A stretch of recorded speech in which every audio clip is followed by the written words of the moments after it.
Պարոն վարչապետ,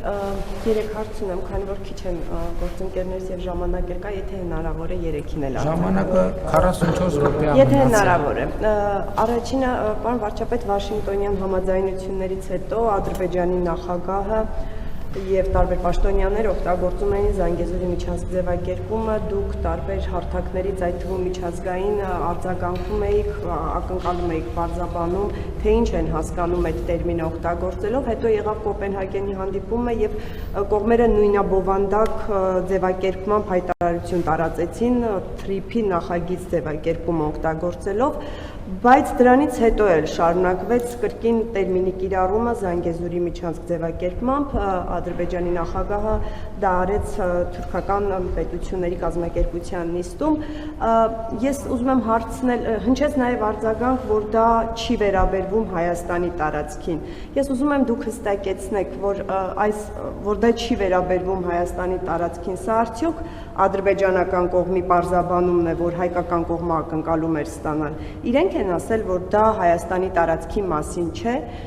Երկրորդ հարցը, պարոն վարչապետ, սահմանադրության փոփոխության հետ կապված Ադրբեջանը շարունակում է պարբերաբար հիշեցնել, որ Հայաստանը փաստաթղթի ստորագրման համար պետք է փոխի սահմանադրությունը։ Սահմանադրության փոփոխության հետ կապված եւ առհասարակ այս պահանջի հետ կապված դուք մշտապես պարզաբանել եք, որ չի պարունակում Հայաստանի սահմանադրությունը որևէ տարածքային պահանջ որևէ երկրի նկատմամբ եւ նախկինում նաեւ արձանագրել եք, որ եթե այս տրամաբանությամբ շարժվենք, ապա Ադրբեջանի սահմանադրությունն էլ տարածքային պահանջներ է պարունակում Հայաստանի նկատմամբ։ Հաշվի առնելով, որ այս արձանագրումը ձեր կողմից եղել է եւ Ադրբեջանը չի հրաժարվում իր այս օրակարգից, հնարավոր է ինչ-որ փուլում Հայաստանը եւս բարձրացնի Ադրբեջանի սահմանադրության փոփոխության հարցը եւ մի ներքաղաքական հարց Սամվել Կարապետյանի ուժի հետ կապված, որը նոր դեռ պետք է ձևավորվի կարծես թե, բայց արդեն փորձագիտական տարբեր շրջանակներ կարծիքներ են հնչեցնում, որ այս ուժը չպետք է գրանցվի։ Դուք հետևել եք այս ուժի հետ կապված գործողություններին, գործընթացներին, տեսնում եք պատճառներ այդ ուժի չգրանցման համար։ Շնորհակալ եմ։ Առաջին հարցի հետ կապված մենք առաջին հարցի հետ կապված դուք ինքներդ հիշատակեցիք Կոպենհագենի հանդիպումից հետո երկու կողմերի կողմից տարածված հաղորդագրությունը։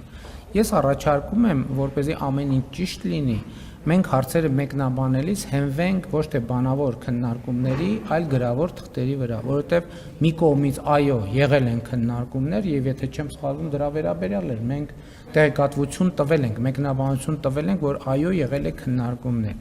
բայց ես չեմ ուզում բանավոր քննարկումների վրա հիմնվելով ձեր հարցին պատասխանեմ, որովհետև դրա համար կա տարածված երկու կողմերի կողմից պաշտոնական հաղորդագրություն։ Ինչը ասում է պաշտոնական հաղորդագրությունը։ Հաղորդագրությունը ասում է, որ քննարկվել է կոմունիկացիաների հարցը եւ թրիփ նախագիծը Հայաստանի Հանրապետության տարածքում։ Այսինքն երկու կողմերը այդպիսով արձանագրել են, որ Հայաստանի Հանրապետության տարածքում կա թրիփ նախագիծ եւ հետեւաբար այս հենքի վրա մենք տալիս ենք ձեր հարցի պատասխանը եւ լրացուցիչ վերահաստատում ենք Հայաստանի Հանրապետության պաշտոնական դիրքորոշումը, որ Հայաստանի Հանրապետության տարածքում բացի խաղաղության խաչմերուկ եւ թրիփ ուղի նախագծերից ուրիշ նախագիծ չկա եւ չի կարող լինել։ Եվ ես արդեն ասացի, որ հաղորդագրությունը տարածել են ովքեր Հայաստանի Հանրապետությունը եւ Ադրբեջանի Հանրապետությունը տարածել են Ադրբեջանի նախագահի եւ իմ հանդիպման արդյունքներով։ Էլի ուզում եմ ինչի եմ այսպես պատասխանում ձեր հարցին եւ նաեւ դրա հետ կապված բազմաթիվ հարցերի, հասկանում եք, որովհետեւ թեման ինքը անընդհատ քննարկվող է եւ ճիշտ սկզբունքը հենվել գրավոր թղթերի վրա, որպեսզի չպարզվի, որ որևէ մեկը այսպես է ասել, թե այնպես է ասել, այսինքն ինչ որ թղթի վրա գրված է, ինչ որ մեկը ասել է, մյուսը լսել է, գուցե թե ինչ որտեղ ինչ որ մի բան ճիշտ չի ձևակերպվել, մյուսը ճիշտ չի հասկացել, արձանագրված է թղթի վրա եւ ընդհանուր առմամբ ես կարող եմ ասել, որ գոհ եմ նաև Կոպենհագենի մեր քննարկումներից եւ ընդհանրապես մեր շփումներից եւ ընդհանրապես խաղաղության ինստիտուցիոնալացման ճանապարհին կատարվող աշխատանքներից։ Հարգելի գործընկերներ, սիրելի ժողովուրդ, ես ուզում եմ եւս մեկ անգամ արձանագրել, որ դա անառարկելի փաստ է Հայաստանի Հանրապետության եւ Ադրբեջանի միջեւ խաղաղություն է հաստատված։ Ընդ որում ես ասեմ, թե չասեմ, ես կարող եմ ասել, ես կարող եմ չասել, դա իրողություն է եւ այդ իրողությունը կարծում եմ նույնիսկ դժվար է չնկատել։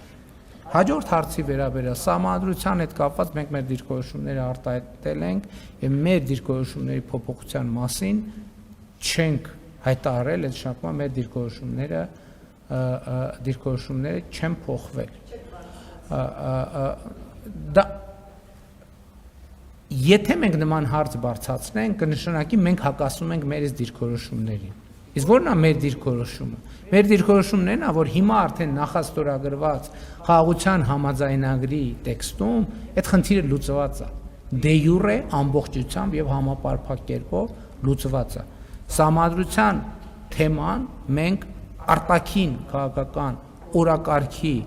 ոչ մի ուղղությամբ չունենք։ Սահմանադրության փոփոխության թեմա մենք չունենք։ Մենք սահմանադրության հետ կապված ունենք ներքին օրակարգ եւ այդ ներքին օրակարգի վերաբերյալ հստակ աներկբա հայտարարվել է քաղաքացիական պայմանագիր կուսակցության 7-րդ համաժողովի ընդունած հռչակագրում։ Ինչ վերաբերվում է որևէ քաղաքական ուժի գրանցվել չգրանցվելուն,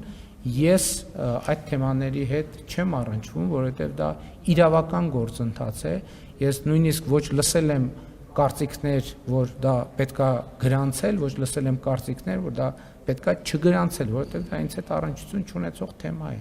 Կան ընթացակարգեր, կան օրենքներ եւ կարծում եմ, որ այդ տրամաբանությամբ, այսինքն իրավական հարցը իրավաբանները թող պատասխանեն։